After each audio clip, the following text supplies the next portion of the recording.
Good evening, everyone. I'm Trixie Sigajano, and today we're going to tackle about the material self.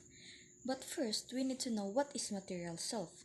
Material self, cultural meanings, and collective processes of the meaning giving to objects and relation to the other self. And according to William James, he was the one of the first to describe the self as the totality of everything that one calls his or her, which included what he called the material self. This material self focuses more on the body, our clothes, our belongings, our image, family, as well as the place we call home.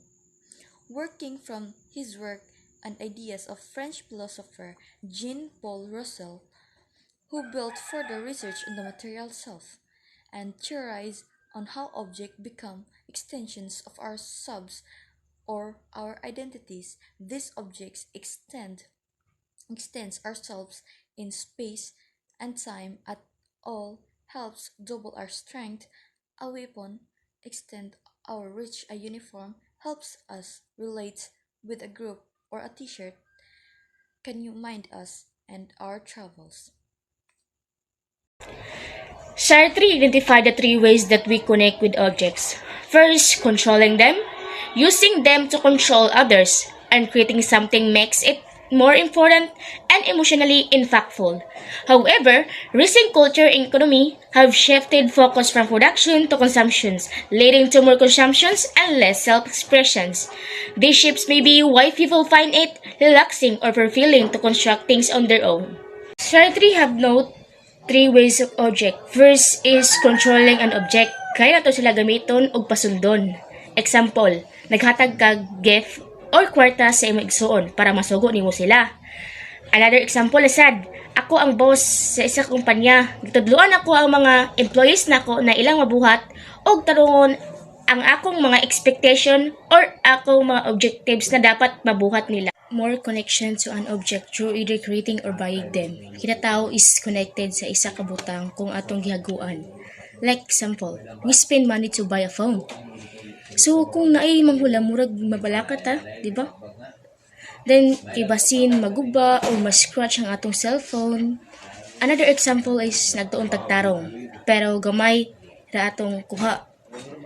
It also affects jud sa atong emotions kay imo manginaguan like nagtuon ka tas nabagsak ka so ma-disappointed ka. Third note of Sartre is the culture and economy have shifted our focus from production to consumptions. It means that atong culture and economy is nagbago na. Example, sa una kung mga pita, magtimpla una sa black coffee, ay butangan sa gatas o sugar. Pero karon nahi na. Since pwede na tang palit na lang og 3-in-1 coffee, kay mix na daan kay para di na ta mahago pa. Another example is nagpalit ta og kabinet. Imbis na maghimo ta, nagpalit na lang ta. So atong society na apektuhan sa concept of ourself na mas daghan pang atong na-consume kaysa atong na-produce sa atong kaugalingon.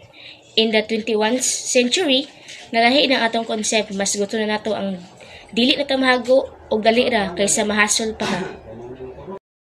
Good afternoon, everyone. My name is James Martin P. Campugan.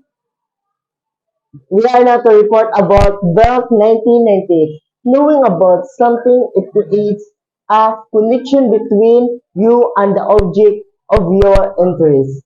Example, investing your time to study or even master something about engineering, biology, art, or history. Knowing about a person romantically and in a more intimate level that he or she becomes a part of you. Material self is also related to other concepts like materialism and self-esteem.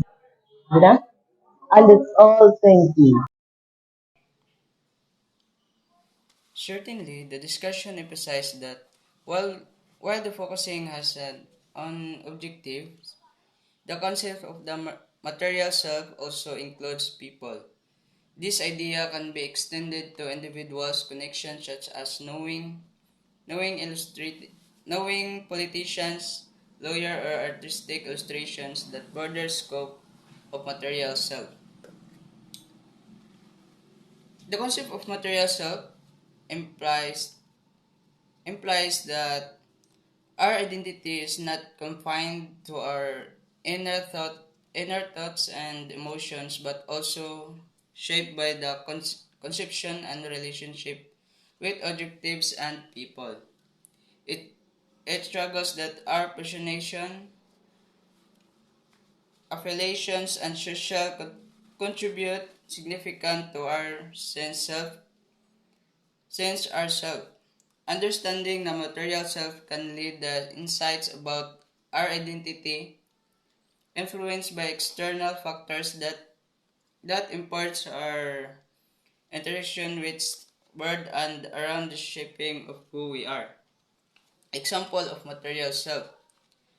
Our clothes reflect the certain aspects or a personality and that designate them as my wearable.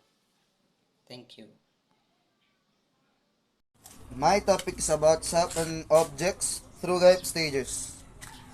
This stage helps the person to develop their self by by attaching their self from objects. So, stage 1. The infant distinguishes self from environment. This this stage in this stage the infant learns how to identify if the if the environment is welcoming or the environment is deprived. Number 2, the infant distinguishes self from others. In this stage, the infant realizes that their self is apart from the others or different from others.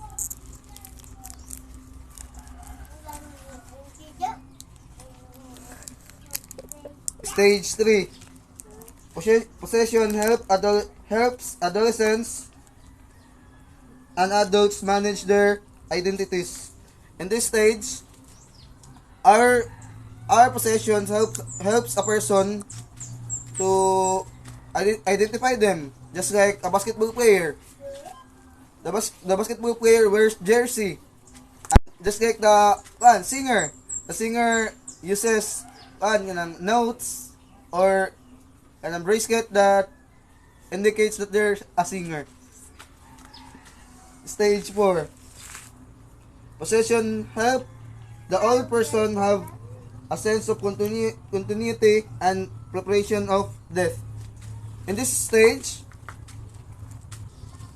when we are in this stage we plan in this stage in the old age, when we are successful, it is it gives us sense of success. If we are not successful, it gives us regret. And in this stage, our body starts to deteriorate, and we are ready to face death.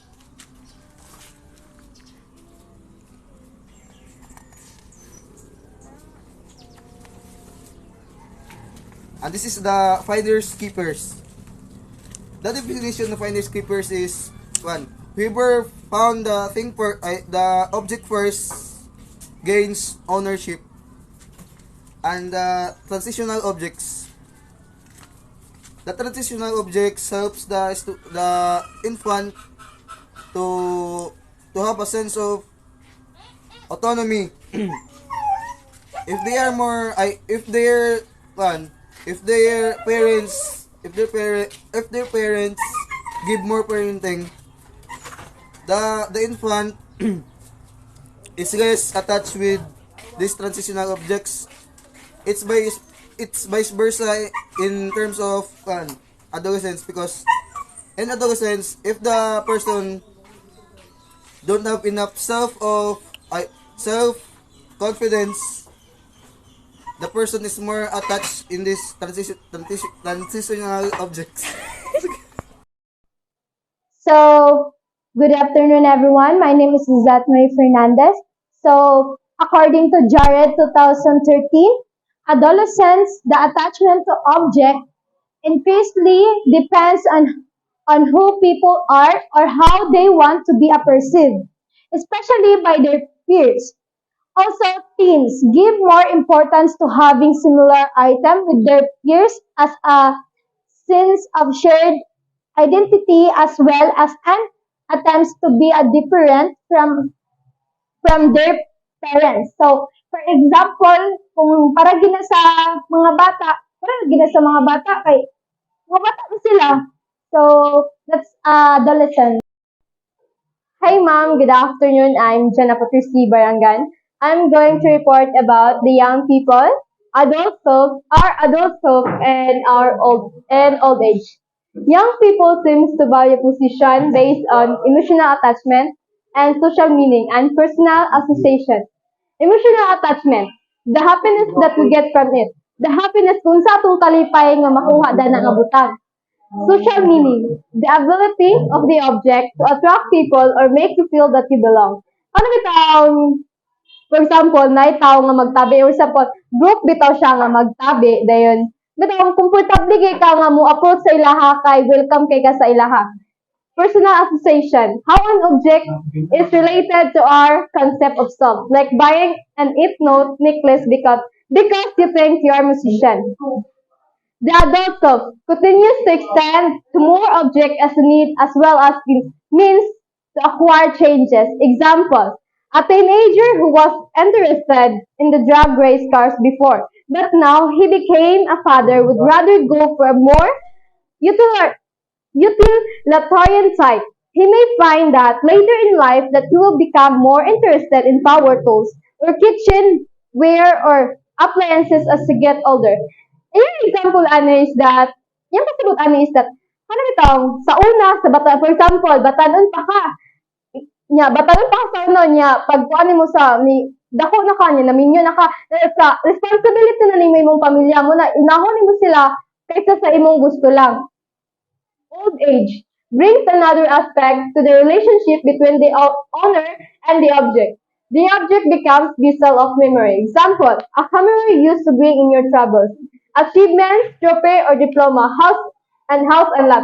Muna siya ang mga butang na magtigwang na ka nga madala nimo, ma-share nimo sa imong mga siblings or sa imong mga anak. And that's all. Thank you. Young people value positions based on emotional attachment, social meaning, and personal association, such as buying an 8-note necklace to feel connected to their self-concept. So, emotional attachment refers to the feelings of closeness and affection that help sustain meaningful relationships over time. So the next one is social meaning.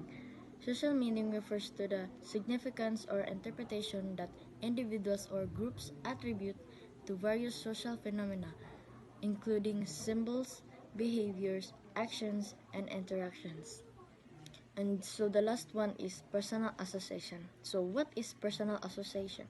Personal association discrimination is when someone discriminates against you, including treating you unfairly or bullying you because you have a personal connection to someone with a protective characteristic. Ma'am, good afternoon. Good afternoon, classmate. I'm Rosita Batlin. The adult self that continues to extend to more object as their needs as well as a means to acquire and chance.